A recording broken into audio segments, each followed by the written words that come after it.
Comics की दुनिया channel पेश करते हैं राज कॉमिक्स में थ्रिल, हॉरर, सस्पेंस सीरीज का विंटेज कॉमिक्स एक कटोरा खून भाग 1। दोस्तों, चैनल को सब्सक्राइब कर लेना और अगर आप नए दर्शक हैं तो चैनल पर और भी विंटेज कॉमिक्स वीडियो है, उसे भी देखें। जय हिंद, जय भारत।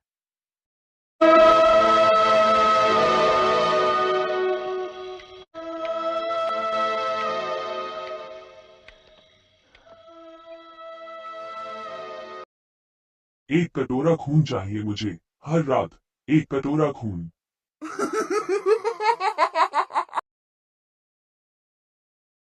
लेखक तरुण कुमार वाही, चित्र धम्मी एवं विनोद, संपादन मनीष चंद्रगुप्त, वीडियो एडिटिंग राज चावड़ा। प्यारे बच्चों, क्या आप भूत प्रेतों से भयभीत होते हैं?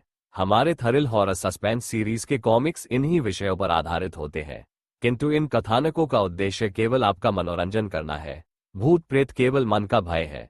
भूत प्रेत जैसी कोई चीज इस संसार में नहीं होती। विशेष नोट, कृपया कमजोर दिल वाले इस कॉमिक्स को रात में न पढ़ें।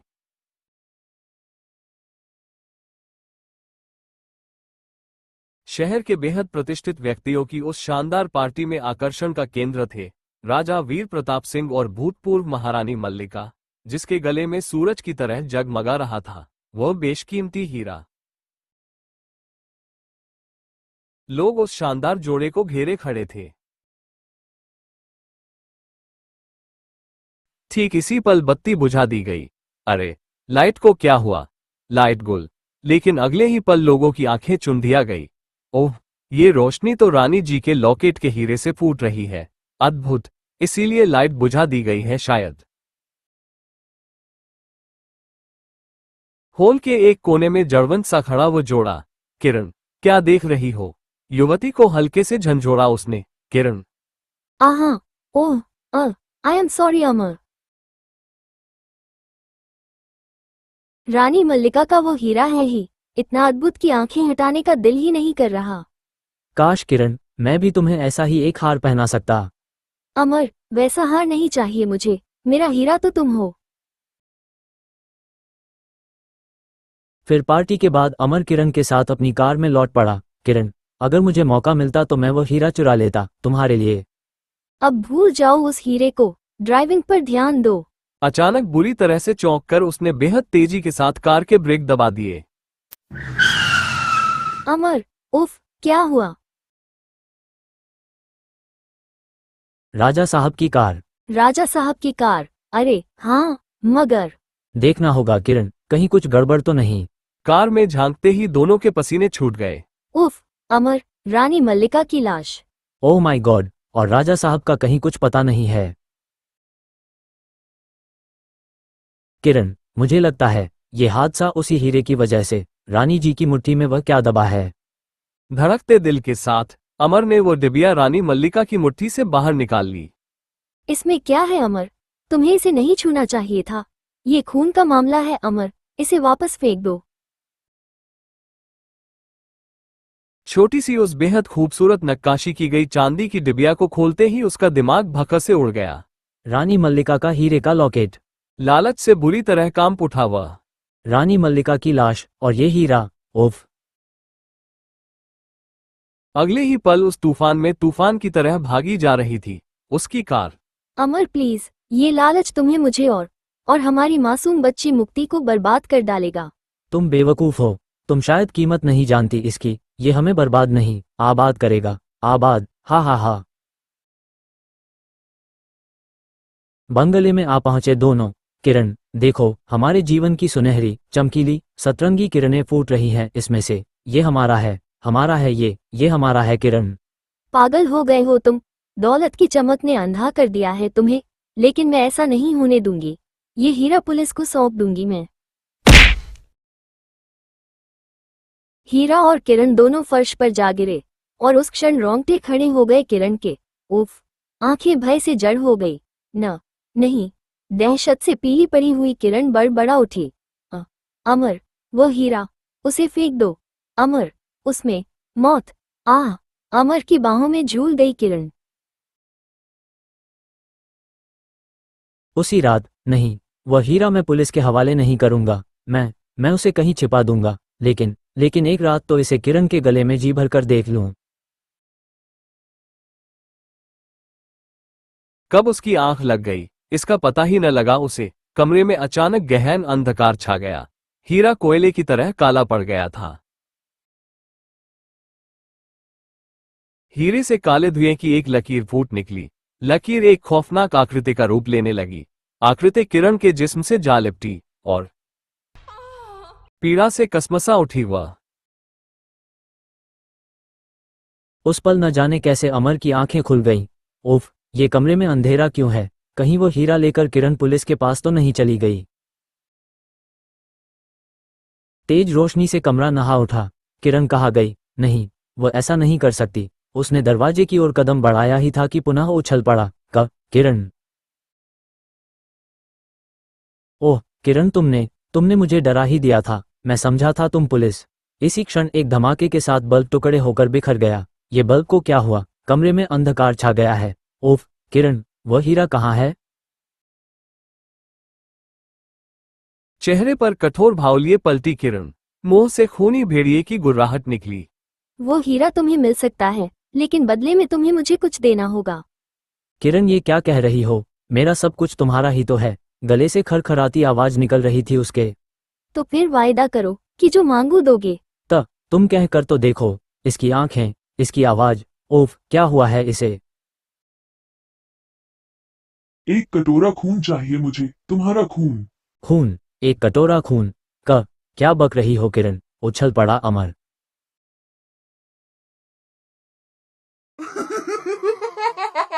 तुम मुझे खून नहीं दोगे, ये काम मुझे खुद ही करना पड़ेगा।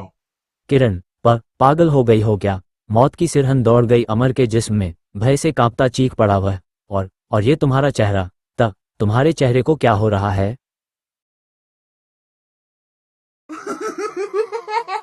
तुम्हारे जिस्म से एक कटोरा खून चाहिए मुझे। किरण, ये क्या हो गया है तुम्हें? नहीं, नहीं, तुम किरण नहीं हो सकती। कौन हो तुम? कौन हो तुम? किरण का एक नाखून अमर की कनपटी में सुराख करने लगा। नाखून बाहर खींचते ही रक्त की एक पतली धार बह चली।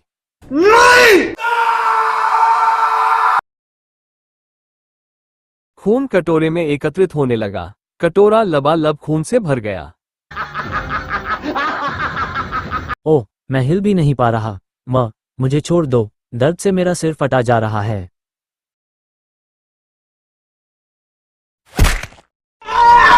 बला की उस तूफानी रात में किरण बंगले से निकल पड़ी। एक कटोरा खून चाहिए मुझे, हर रात एक कटोरा खून। प्रेत की तरह खड़ी उस वीरान सी हवेली के सामने पहुंचते ही हवेली का गेट खुद ब खुद खुल गया। चली आओ, चली आओ और चली आओ। कटोरा, खून से लबालब भरे कटोरे को देखते ही उसकी सांप जैसी गोल गोल आंखें बुरी तरह से चमक उठी।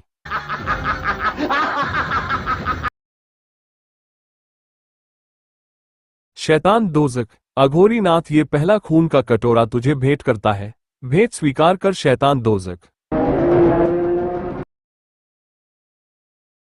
शैतान को खून की भेंट चढ़ाने के बाद तांत्रिक अघोरी नाथ चेहरे पर खूंखार भाव लिए पलटा। अब तू जा, अब तुझे खून का कटोरा लेकर यहां नहीं आना, बल्कि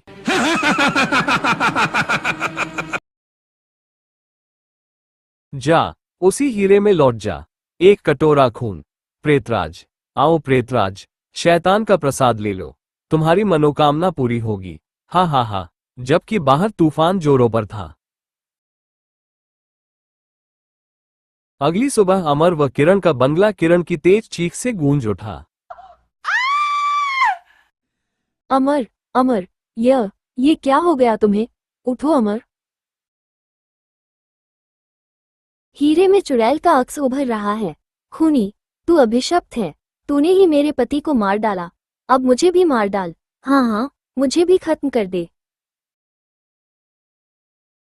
पागल सी हुई किरण ने हीरा चाटने के लिए हाथ मुंह की तरफ बढ़ाया। मैं भी तुम्हारे पास आ रही हूँ अमर, आ रही हूँ मैं भी। ठीक इसी पल तू छोड़ दे कंटारा, छोड़ दे मेरा हाथ। मर जाना चाहती हूँ मैं। सब कुछ खत्म हो गया है मेरा।